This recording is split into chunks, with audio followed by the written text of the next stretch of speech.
esse assunto não é exatamente um assunto novo, mas para algumas pessoas que estão aqui, talvez seja um assunto um pouquinho novo.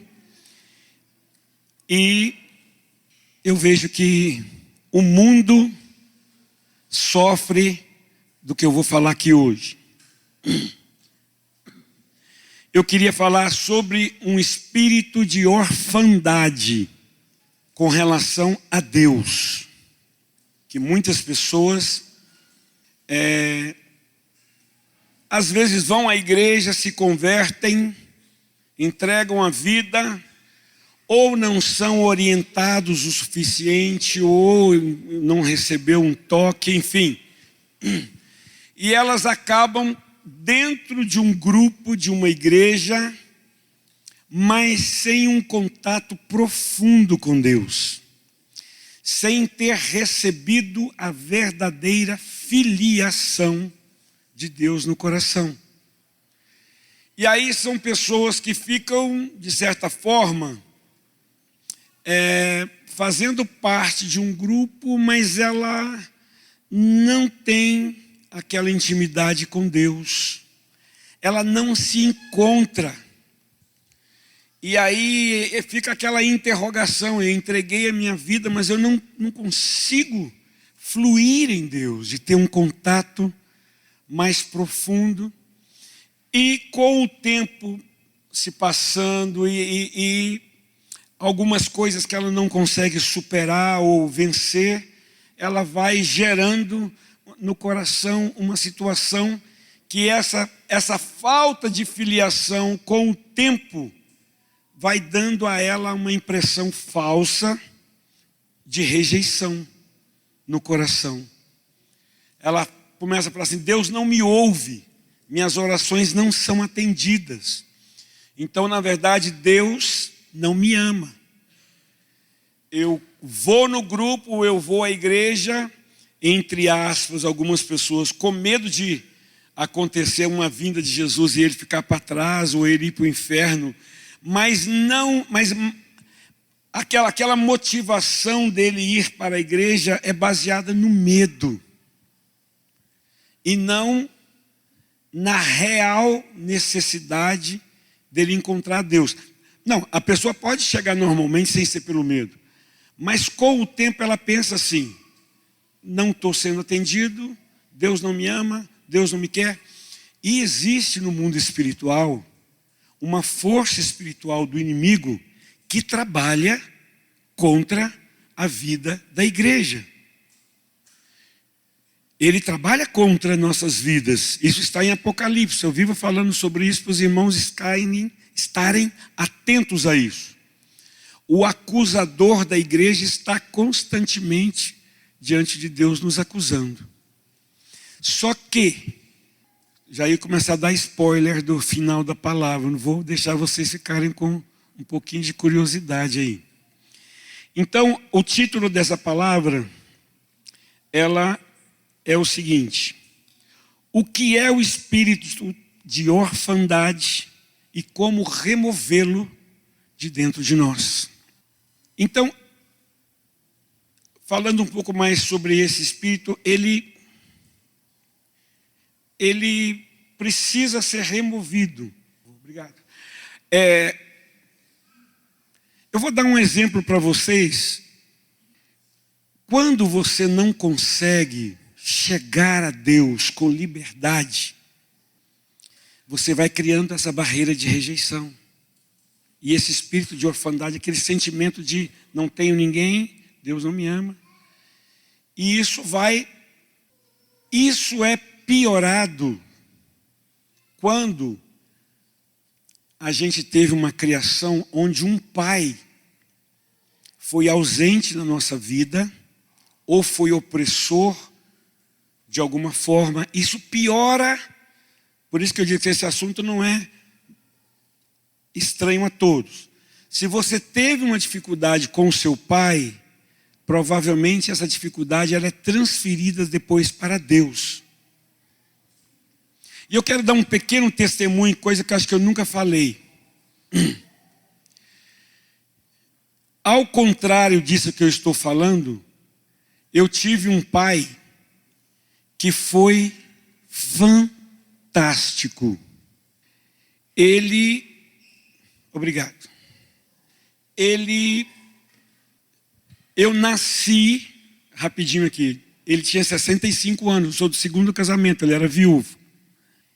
E ele então já era uma pessoa, de certa forma, aposentado. Ele era engenheiro que construía usinas hidrelétricas lá no interior de Minas. Boa parte daquele leste de Minas lá, ele colocou usina hidrelétrica nas cidades, que não tinha essa rede elétrica que nós temos hoje. Era quase, cada cidade tinha a sua usina e ele era esse engenheiro que construía essas usinas.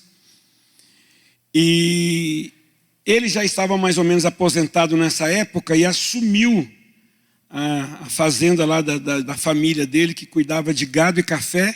Então ele não trabalhava fora, cuidava da fazenda. E um senhor de 65 anos com um moleque, um senhor de 70 com um moleque de 5 anos, você imagina?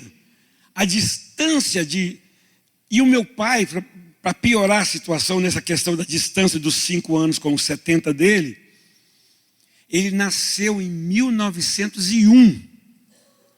Ele estudou, fez engenharia em Ouro Preto, quando não tinha nem a faculdade de Ouro Preto, era a escola de Ouro Preto, que não era a faculdade, que a faculdade de Ouro Preto foi criada só em 69.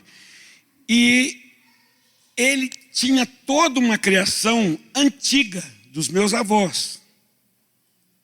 Naquela época não tinha essa modernidade de WhatsApp, essas coisas todas. Era tudo muito arcaico, a comunicação, a educação era muito rígida, aquela educação.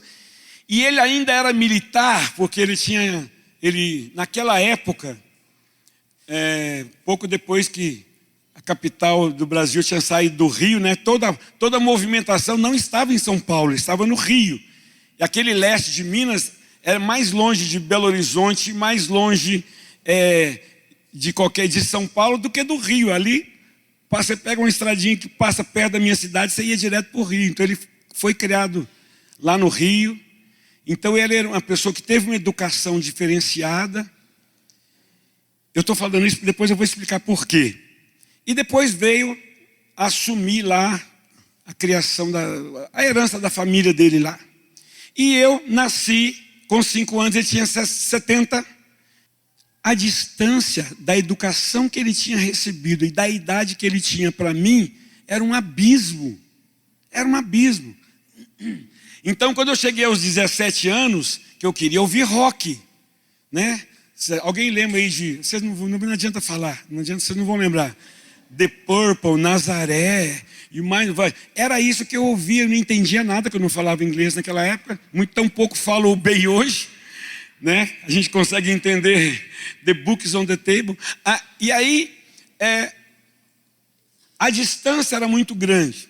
Então, aos 17 anos, eu colocava... Em casa tinha... a gente antigamente chamava radiola. Sei lá. Vitrola. Não, vitrola é do tempo do meu pai. Era já radiola, já era uma coisa mais moderna. Colocava aquilo na maior altura dentro de casa... E a casa era muito grande, aquilo ecoava. Meu pai vinha, pelo amor de Deus, desliga isso. E a gente tinha brigas homéricas por causa dessa situação. Mas enfim, o que eu quero dizer? Amados, tudo que eu vou falar vai servir, vai encaixar na palavra. Pelo meu pai ter sido uma pessoa educada numa cidade grande, ele era uma pessoa assim que tinha uma comunicação muito boa. Muitas pessoas tinham acesso lá em casa e ele era um discipulador sem conhecer a palavra. Porque as pessoas tinham problemas de romance, os amigos dele, pessoas... E ia todo mundo pedir conselho, ele era um conselheiro romântico, você acredita? E de negócios, de fazenda, de venda de gado, de café, de tudo. Ele era... o pessoal, Alexandre da Denise, falava que ele era o velho do Rio. Tinha uma novela um tempo atrás que tinha um velho do Rio que era o sábio. Ele era esse homem sábio, sim, muito sábio. E dava conselho para todo mundo. E como o pessoal lá do interiorzão de onde eu venho é meio assim durão, ele foi criado no Rio e ele falava sobre amor, sobre tratar a mulher bem, sobre comprar roupa nova para ela, melhorar um carrinho dela. Ele falava essas coisas e as pessoas ficavam encantadas. Meu casamento mudou, melhorou. E como ele era aposentado, eu cresci vendo ele aconselhar as pessoas que iam lá em casa. Era eu, a Madalena, minha irmã, e um outro irmão. Éramos 3. Só que eu era a rapa do tacho. E tudo que meu pai falava para os conselhos que ele dava, ele praticava dentro de casa. Então eu não tive chance de falar que o meu pai era um que mentia para os outros e dentro de casa, não. Eu pensava assim, tudo que ele fala, ele faz aqui dentro de casa. E minha mãe morreu, eu tinha 7 anos, ela sofreu um acidente de carro e ficou no hospital com um problema, até que ela foi fazer uma cirurgia e não suportou a cirurgia. E a partir dos 7 anos, eu fui criado, veja bem, então ele tinha 72 anos quando eu fiquei só com ele e os meus 2 irmãos pequenos. E esse senhor de 72 anos cuidou como uma mãe. Nós tínhamos outros irmãos mais velhos e irmãs que educavam, ajudavam, mas ele pegava a gente no colo, tinha uma rede, uma varanda grande em frente à casa, e aquela rede era dele, ficava ali. E deitava eu e meus outros irmãos em cima dele e dormiam. E ele não podia levantar da rede, querendo ir no banheiro, querendo fazer qualquer coisa, a gente roncando em cima dele. Eu lembro disso, de um carinho tão grande. Então eu tive essa ligação com esse homem que foi muito educado e muito assim, gente boa demais da conta. Nunca tive, eu não tenho um testemunho para poder falar para você de alguma agressão que ele fez. Mas também eu tenho testemunho para dizer para você o seguinte: ele sentava a gente e toda aquela educação que ele tinha recebido em Ouro Preto, da família, assim, rígida, ele falava, um homem tem que ter caráter. A palavra, naquela época, ele até falou assim, agora existe cheque de banco. Mas na minha época não existia cheque, você dava a palavra aqui, e depois de 60 dias você vinha aqui na minha casa me pagar. Ou eu iria na casa do... Então, ele sempre trouxe, ele não foi agressivo, mas ele foi muito presente, ministrou do caráter, da intensidade do que é um homem, ser um chefe de casa, chefe de família, de cuidar dos filhos. Ele falava isso tudo. E eu acho que ele ficava muito sozinho, estava viúvo, já era de idade, não tinha com quem conversar, ele conversava isso com a gente. Então ele desabafava muito com a gente. E isso ajudou. Quando eu tinha 17 anos, eu me converti.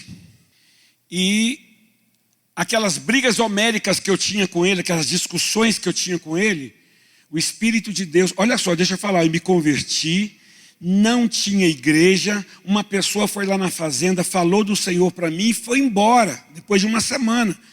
Eu comprei uma Bíblia, baratinha, escondido dele, de todo mundo, aquelas que um mês que você lê, ela arranca a capa, né? Aquela dura, e eu lia escondido, e o Espírito Santo começou a falar comigo. Quando a palavra fala em João, que o Espírito Santo nos ensina todas as coisas, é verdade. Eu sou testemunha viva disso, porque não tinha um crente na minha família. A única tia que eu fiquei sabendo que era crente era desviada. Eu fiquei sabendo depois de anos. Ainda bem que eu fiquei sabendo depois de anos, então ia ficar escandalizado com ela. Mas o Espírito Santo começou a ministrar na minha vida. Perdoa o seu pai. Ele não tem ninguém, ele cuidou de você, ele gerou. Meus 2 irmãos tinham saído para estudar. Uma irmã foi estudar no colégio particular de freira, lá em Muriaé, que era o melhor colégio daquela época, e ele, sem ter uma mãe em casa para ensiná-la, ele colocou para as freiras ensiná-la. E o meu outro irmão foi para Viçosa, que ele queria entrar na Universidade Federal de Viçosa, então ele foi para lá. E eu estava sozinho em casa com ele. E Deus começou a falar assim, Ele te deu tudo quando ele podia, e ele está prestes a partir. Que ele já tinha tido 2 AVCs, e o médico falou, na hora do 3º AVC dele, ou ele vai ficar paralisado e vai perder a memória de que você existe, inclusive, ou pode morrer de uma vez. Naquele último ano dos 17 aos 18, eu pedi perdão para o meu pai de todas as coisas. Eu nunca mais coloquei aquelas músicas, nem quis saber daquelas músicas mais. E a palavra de Deus, irmãos, sério, palavra de honra. Eu não entendi alguns versículos, concupiscências, genoflexário, essas coisas. É verdade, umas coisas difíceis de entender, né? Mas eu orava e o Espírito Santo me ministrava com outras palavras. E eu comecei a pedir perdão para o meu pai. Pai, me perdoa. E eu falava, Deus, não deixa ele morrer antes de eu completar 18 anos, porque eu vou ficar sem pai. Naquela época, não é como é hoje. Eu ia ficar sem rumo, sem nada, sem pai. E o Senhor colocou no meu coração, eu vou te dar 1 ano. Ele não falou, não. Eu entendi. Senhor, eu pedia pelo menos 1 ano. Dos 17 aos 18, meu pai não morreu. E nem passou mal, nem. E eu cuidava dele. Levava no médico, porque nessa altura ele já tinha seus 80 e tantos anos. Quando meu pai sofreu o 3º AVC, ele foi para Belo Horizonte, ficou mais 1 ano e meio no hospital, mas nunca mais nos conheceu. Porque ele só lembrava dos filhos do primeiro casamento. Então o segundo casamento saiu da memória dele. E nós não ficamos complicados com nada disso, porque a gente já sabia que isso era possível e aconteceu mesmo. Amados, quando meu pai faleceu, eu não tinha uma rusga no meu coração. Fizemos o sepultamento dele, eu já tinha os 18 anos, já tinha adquirido a maioridade que eu precisava. E quando meu pai, agora chegou o ponto da ligação do que eu quero falar. Quando meu pai morreu, e eu falava, Deus, não permita que ele morra sem se converter. E um amigo dele da Assembleia de Deus ia todos os dias no hospital. Ele perdeu memória do segundo casamento, mas ele ficou lúcido.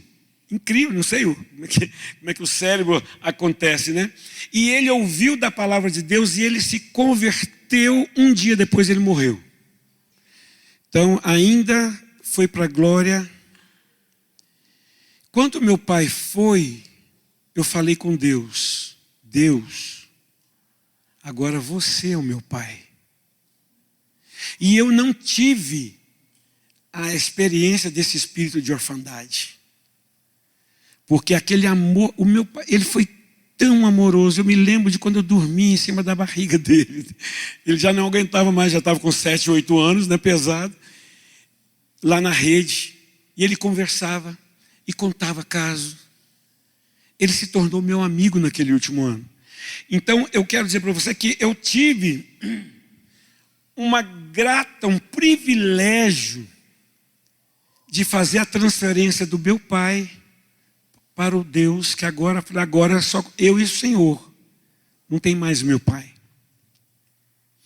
Por que eu estou dando esse testemunho? Porque da mesma maneira que eu, aos 17 anos, entendi que eu queria trabalhar na igreja, como que eu entendi? Alguém foi lá e falou comigo que você vai ser pastor? Não, eu não tinha igreja, não tinha nada. E naquele 1 ano o Espírito Santo me ministrou tantas coisas, que um dia eu andando pelas estradas lá do sítio da fazenda lá, e eu pegava o cavalo, subia nas montanhas, era muito gostoso andar por aqueles lugares todos lá. Gente, essa esposa mais linda que eu tenho é a melhor esposa que eu já tive. E eu espero não ter outra, tá? Você segura as pontas aí. Segura as pontas, fica comigo até no final. Porque senão, sei lá, se alguém vai me querer hoje em dia, né? E ela é mais nova que eu, né? Quem está no lucro sou eu. Então, além de ser mulata, né? Esse sangue mulato é mais forte que os branquinhos. Irmãos, olha só. Eu entendi aos 17 anos, eu falei assim, é porque eu não contei para vocês tudo, nem vou dar spoiler, mas o testemunho é longo, passei por várias coisas, e espirituais então, de ver coisas no mundo espiritual terrível, que eu não dormi à noite, mas isso eu não quero entrar nesse assunto agora, que é meio pesado. O clima está bom. Nós vamos pôr pesado o negócio, eu não quero. E ali eu decidi e falei, Deus, aos 17 eu queria morrer, porque eu não tinha paz. E agora aos 18 eu tenho tudo. Mudou. Eu decidi ali, eu quero fazer isso pelas pessoas. Eu estava aqui, entre aspas, no ninho do inferno, passando aquelas opressões espirituais terríveis, e o Senhor enviou uma pessoa. Uma pessoa foi lá, falou de Jesus. Eu zombei 24 horas daquela pessoa, assim, por dentro, não deixei transparecer, mas falei assim, isso não é para mim, isso não é para mim. Aí o Espírito Santo me convenceu, me converti, e eu decidi, eu quero fazer isso pelas vidas. E eu quero dizer para você nessa manhã que hoje, se você não teve o privilégio que eu tive, e não quero ser soberbo dizendo que você não teve, porque eu não tive o privilégio que outras pessoas tiveram em outras áreas. Eu estou contando aqui uma área em que Deus me cobriu e foi bênção. Mas eu quero dizer para você que se você não teve uma história parecida com a minha, você ainda tem hoje um Deus parecido com o meu, igual ao meu, que é o meu, e que quer te adotar como filho nessa manhã. Eu queria pedir o irmãozinho que projetasse para mim em Rossi, 2 Coríntios 10, de 4 a 5. As armas da nossa milícia não são carnais, e sim poderosas em Deus para destruir fortalezas, anulando nossos sofismas e toda altivez que se levanta contra o conhecimento de Deus, e levando cativo todo pensamento à obediência de Deus. Amado, tem tanta coisa para ser revelado só nesse versículo aí, nesses dois. Essa questão de rejeição, de falta de paternidade é uma fortaleza. Estou falando dentro da igreja. Ela é uma fortaleza lá fora também. Só que quando você conhece a Cristo, essa fortaleza ela é destruída. Olha só. Poderosas em Deus, segunda linha. Terceira, para destruir fortaleza, anulando nós em Cristo, e na palavra sofisma. O que é sofisma?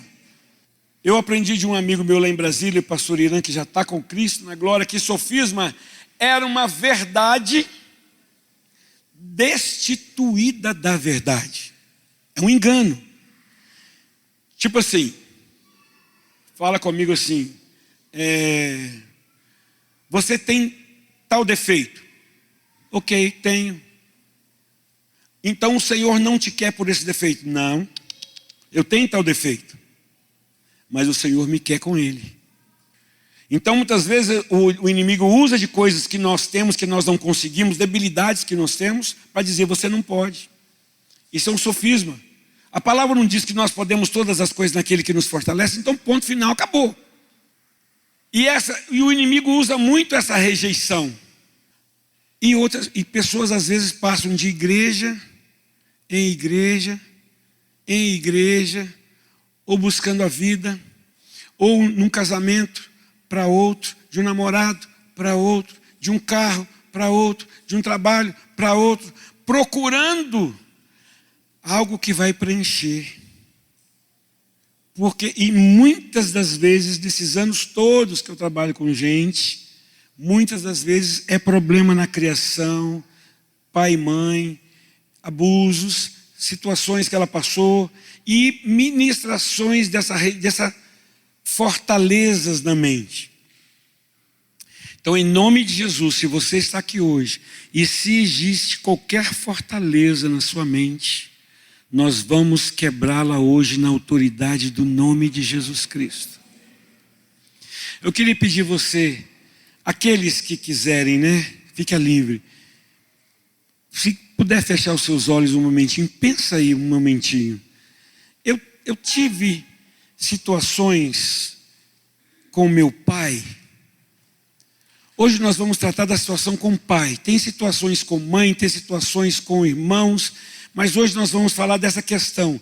Avalie o seu coração. Como foi o seu pai? Se você não teve, perdão por tocar nesse assunto que pode ser doloroso para você, mas se você teve, pensa naquilo que ele fez de bom. E também existe alguma marca no seu coração de alguma coisa que você de repente precisa liberar o seu pai? Às vezes a gente pensa que não tem porque a gente não quer mexer nessa área, não quer mexer naquilo que dói. Mas eu quero dizer para você que se você quer ser liberto e limpo, é preciso avaliar. Se o seu pai já se foi, perdoa-o. Se o seu pai ainda não se foi, perdoe-o também. Perdoe também.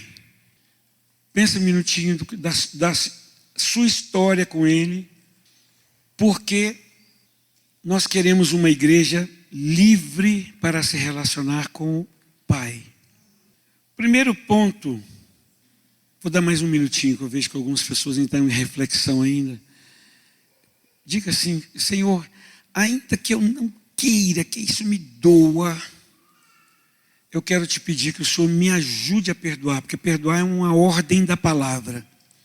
Me ajude a cumprir a ordem, Pai. Fala com Ele. Por quê? Porque eu quero, Pai. Fala com Deus agora. Eu quero ter um caminho livre contigo. Eu não quero ter barreiras que por causa do meu Pai terreno eu tenha dificuldade com o meu Pai eterno. Me ajude a quebrar isso hoje, Pai. Aleluia. Primeira coisa que você precisa colocar no seu coração: Deus é bom.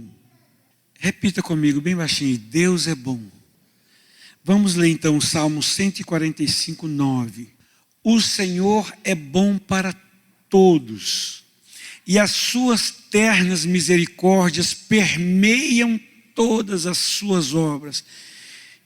Permear é fazer isso, envolver, permear. A gente passa com alguns crentes que vêm de algumas igrejas em que aquela comunhão sua com Deus, ela é permitida quando você é bonzinho, quando você lê a Bíblia, seja jejua, quando você cumpre um ritual, aí você pode receber a bênção de Deus, não é?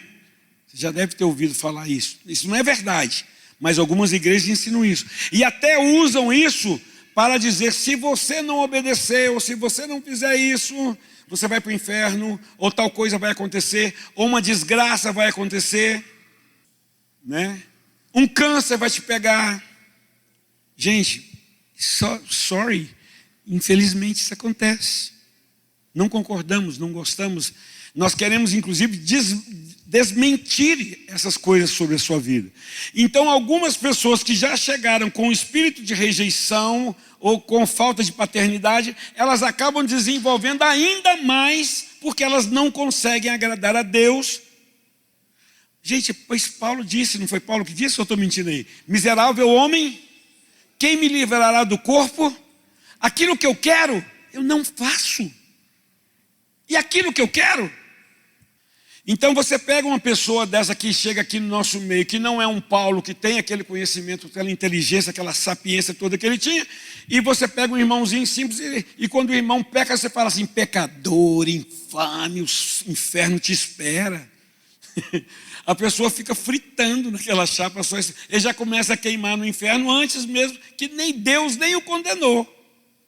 Então nós temos que instruir a vida da igreja a tirar esses sofismas também de mentalidade. É mentalidade escrava isso, sabe? Que não é uma mentalidade liberta, que você vai anunciar. A anunciação, é isso? Do evangelho são boas. Você não vai só falar coisinha boazinha para o irmão. Por quê? Porque a palavra de Deus diz: aquele que me ama obedece a minha. Mas se ele já tem, irmãos, a palavra de Deus para ele obedecer, para que você tem que oprimir o irmão com outras coisas que não tem tom na palavra? Porque querendo ou não querendo, a própria palavra de Deus traz uma consciência para nós de que nós precisamos obedecê-la. E o discípulo verdadeiro, presta atenção, o discípulo verdadeiro convertido, ele é conduzido pela consciência da própria leitura da palavra e o Espírito Santo falando com ele. Não é pressão de pastor prometer inferno ou qualquer coisa na vida da pessoa. Isso é condução, manipulação, isso é errado.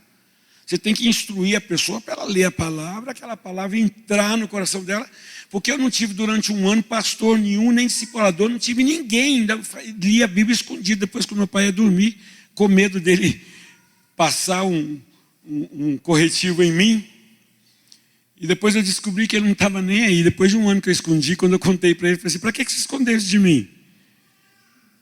Ah, pai, agora já passou, agora já escondi. Mas voltando aqui, amados, João 3,16, aquele versículo famoso que todo mundo sabe, porque Deus amou ao mundo de tal maneira que deu o seu Filho unigênito, único gerado, para que todo que nele crê não pereça, mas tenha o quê? Olha só, pensa comigo a grandeza do amor do Pai. Pensa que você enviaria um filho seu? Nem morto, né? Agora, Deus enviou o Filho dele para quê? Para que todo que nele crê não pereça, mas tenha vida. Então o preço pago na cruz de sangue é para que a gente tenha o quê? Vida. E ainda eterna. E não opressão. Então essa imagem de que Deus está pronto, com o raio pronto para julgar na sua cabeça, no primeiro pecado que você cometer, ordinário, eu te jogo um raio. Isso só aumenta a distância do indivíduo com Deus. Bom, fomos adotados, amém? Nós temos aqui alguns irmãos que adotaram.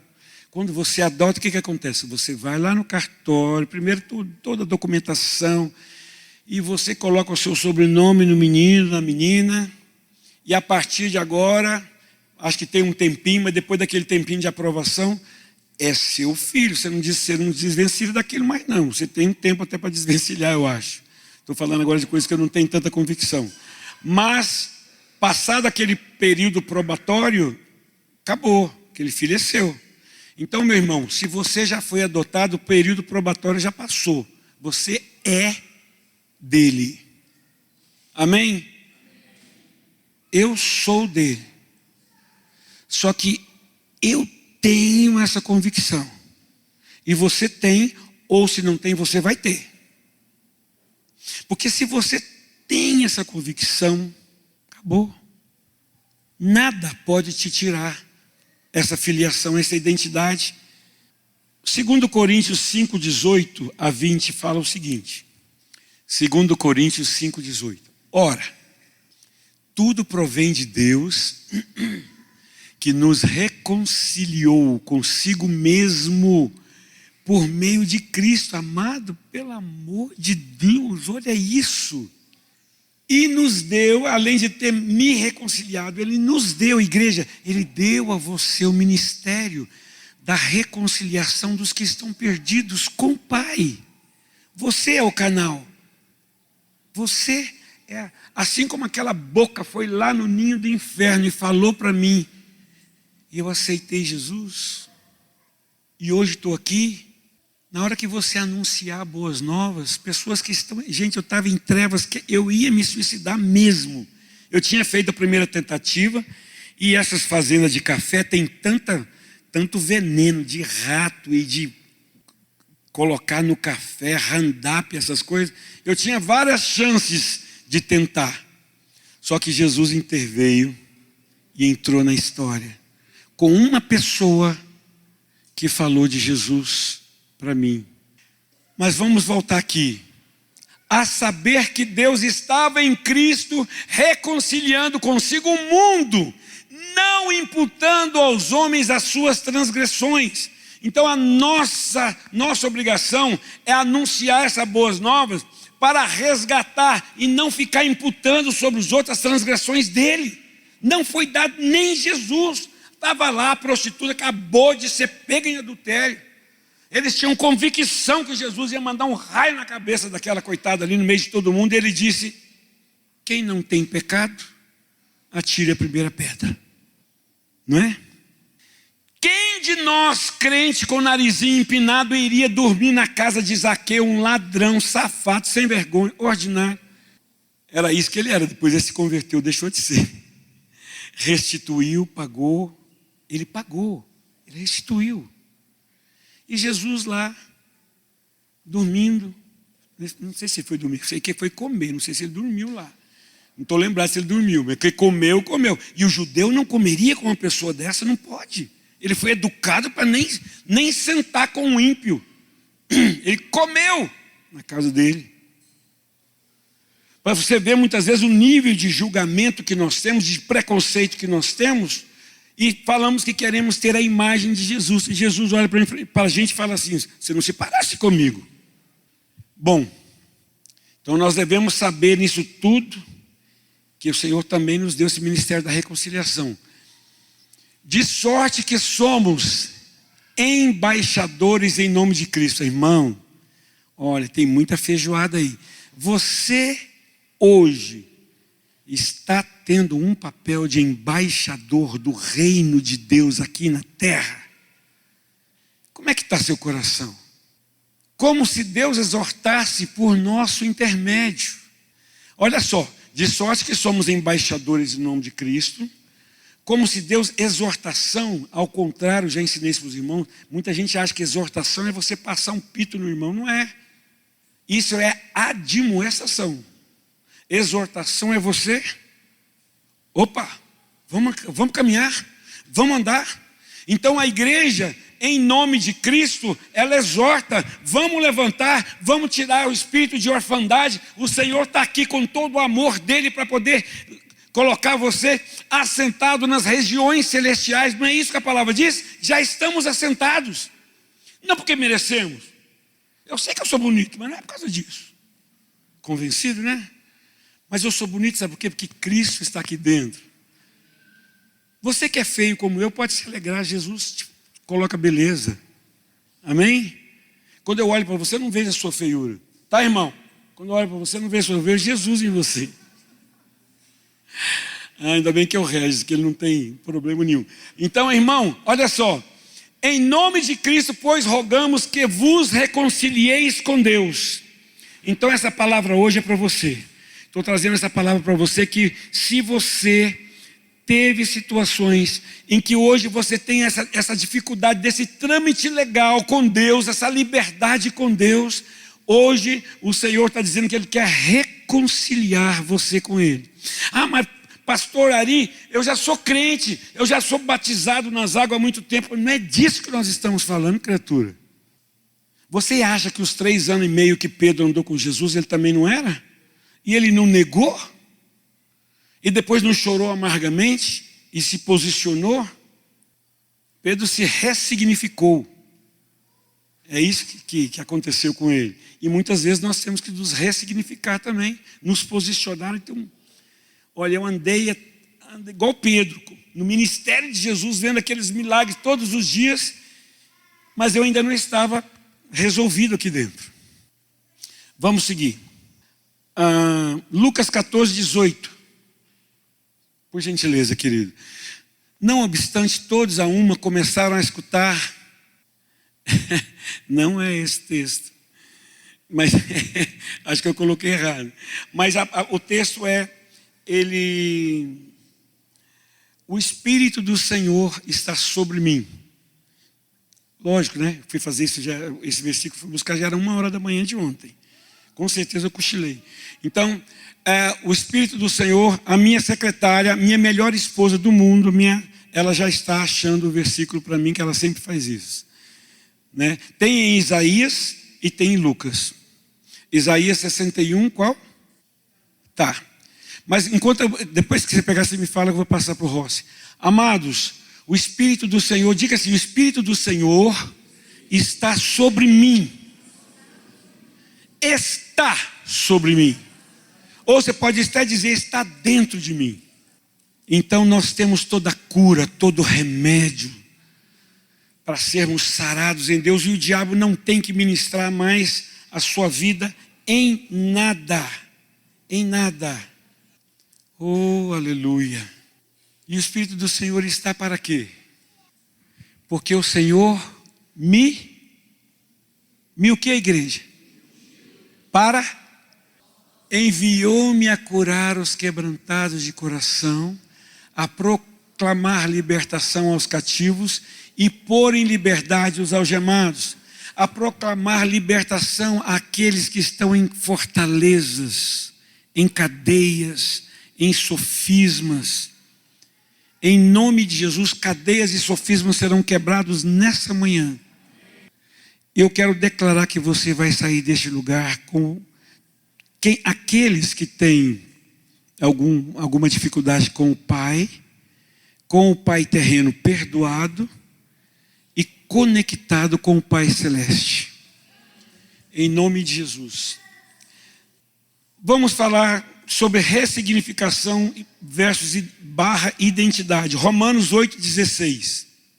O próprio Espírito testifica com o nosso espírito que somos filhos de Deus. O próprio Espírito com letra maiúscula, Espírito de Deus. Testifica com o meu espírito, letra minúscula, de que eu sou. Agora eu te pergunto, você sente essa identificação, essa testificação, você sente ela? Você se sente filho de Deus apesar de tudo que se passou, apesar de todas as suas limitações? Isso é importante. Porque se você pensa assim, Ari, eu ainda não consigo me sentir, nós vamos orar por você no final, e isso vai ser quebrado hoje em nome de Jesus. Como combater o espírito de orfandade? Primeiro, agora vamos parte final. Como combater isso? Aceitando a paternidade de Deus. Você tem que aceitar, você tem que desejar, você tem que querer. Como? Entendendo como ser seu filho. Testifica que você é filho? Testifica. Não testifica. Se testifica, continua. Se não testifica, vamos pedir a Deus que testifique isso no seu coração.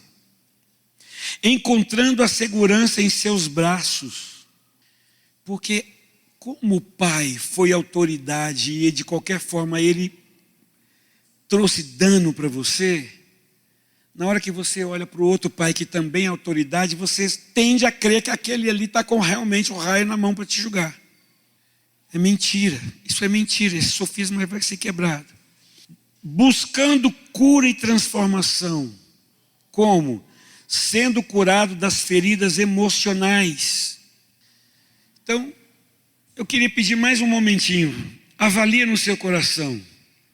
Não exatamente com relação só ao seu pai, mas existe no seu coração situações do passado que te marcaram e que até hoje refletem na sua vida no momento.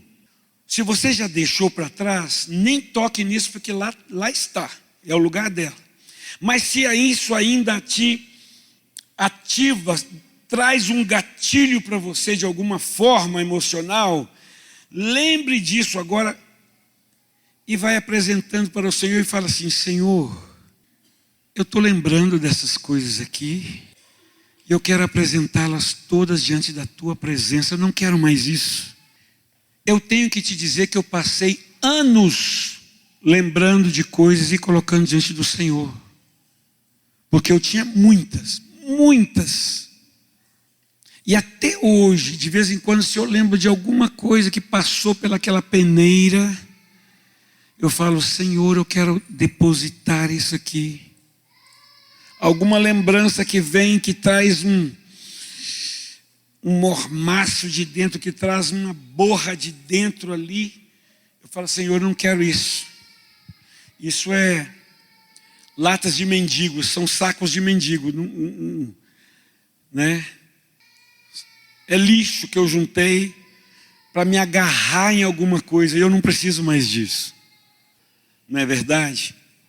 Muitas das vezes eu já falei isso aqui, eu já tive a oportunidade de pedir a alguns mendigos para ver o que eles tinham naqueles sacos. Não tinham nada, gente. Pano velho, lata velha, PET, descartável velho. Coisa que não tem, mas eles precisam ter alguma coisa. Por isso é que eles levam aquilo. Eles não têm ninguém, eles não têm nada. Então eles se agarram àquilo. E muitas vezes nós somos mendigos também no sentido espiritual. E ficamos trazendo coisas da família, do passado. E você não consegue fluir em Deus. Você não consegue que o Espírito te encha. Porque você vive, você vai dormir. Você começa a pensar naquelas coisas. E no trabalho. E você fica opresso. E você fica para baixo. E você fica por uma coisa que não deveria mover em você mais. Porque você é nova criatura. Todas as coisas te passaram. É nessa compreensão. Outro ponto que nós precisamos para desenvolvendo o espírito de adoção. Como? Conectando-me com Deus. E a conexão vertical e essa conexão lateral com irmãos é importante demais. Porque um crente que vive isolado, sozinho na casa dele, ele vem no culto e volta para casa, ele não tem a probabilidade de ser amado pelos irmãos. E quando nós abraçamos, quando nós permeamos a vida do irmão, ele sente calorzinho do abraço, da aceitação. Amém? Então não seja egoísta. Eu não gosto de visitar ninguém, não gosto de ir na casa de ninguém. Você está impedindo que outra pessoa receba um abraço do Senhor através dos seus braços. Então não é a seu respeito, é a respeito do outro. Amém? A palavra de Deus não diz que nós devemos amar ao próximo como a nós mesmos e que nós devemos fazer ao nosso próximo aquilo que nós desejamos que seja feito para nós mesmos. Outro ponto, confiança no Espírito Santo. Cristo veio, conquistou na cruz, liberou para o Espírito Santo essa unção toda para ele cuidar da igreja. Então uma comunhão sua com o Espírito Santo, ele vai ministrar no seu coração esse amor ágape, essa aceitação, essa filiação. Deixa o Espírito te ministrar, peça a ele é um gentleman. Você tem que falar, eis que estou à porta. Você fala, a porta está aberta. A porta do seu coração, ela tem uma trava só por dentro, você sabia? Só por dentro, tem uma travinha. Só você abre. Nem o marido, nem a esposa, nem nada abre essa porta, porque ela está sob domínio do seu livre-arbítrio. Mas se você abrir e falar, Espírito Santo, sou ruim, né? Não quero perdoar, não quero desfazer daquelas pessoas que... Fico arrastando aquele fantasma daquelas pessoas que me fizeram mal, mas me ajuda. Ministra no meu coração a tua palavra e eu quero obedecê-la. O último ponto desse segredinho aqui, olhando fixamente para Jesus, o autor e consumador da sua fé. Não olhe para você. Se você olhar para você, você vai encontrar o quê? Justiça própria. Olhe para o Senhor e vai fluir dele, do Espírito, essa capacitação sobre a sua vida. Nós estamos terminando, queria pedir ao pessoal do louvor que volte, retorne. Vão retornando devagarzinho, por favor. Eu queria ler o último versículo, também muito conhecido, que é Mateus 11, 28. Mateus 11, 28. Nós vamos cantar daqui a pouco em tuas mãos. Vinde a mim todos os que estáis cansados. Obrigado, equipe. e sobrecarregados, e eu vos aliviarei. Eu quero declarar sobre você que está cansado dessas coisas interiores, dessas fortalezas, dessas acusações, dessas limitações que você não consegue vencer, de tentar ser um discípulo posicionado e fluir em Deus e não consegue fluir. Em nome de Jesus, Espírito Santo de Deus, quebra todas as cadeias e fortalezas nessa manhã. E eu quero dizer que você não tenha vergonha, você está num lugar seguro, você está em casa, você está em família. Não tenha vergonha de vir. Eu quero daqui a pouco convidá-lo a vir aqui à frente, que nós vamos orar por você. E você pensar assim, mas eu tenho 20 anos que eu sou convertido, eu não vou lá à frente, é mais um sofisma, mais uma mentira. Não. Nós estamos fazendo aqui nessa manhã uma repescagem daquilo que ainda ficou. Sabemos que você já caminhou e já andou em muitas coisas, claro. Então você não precisa ter vergonha, você está num lugar seguro nessa manhã. Então eu quero convidar você a vir enquanto nós cantamos. Você que teve um problema com o pai, você que não, mesmo que você não conseguiu identificar, não tenha conseguido, você que tem dificuldade de entrar na presença de Deus, nós queremos quebrar essas fortalezas nessa manhã.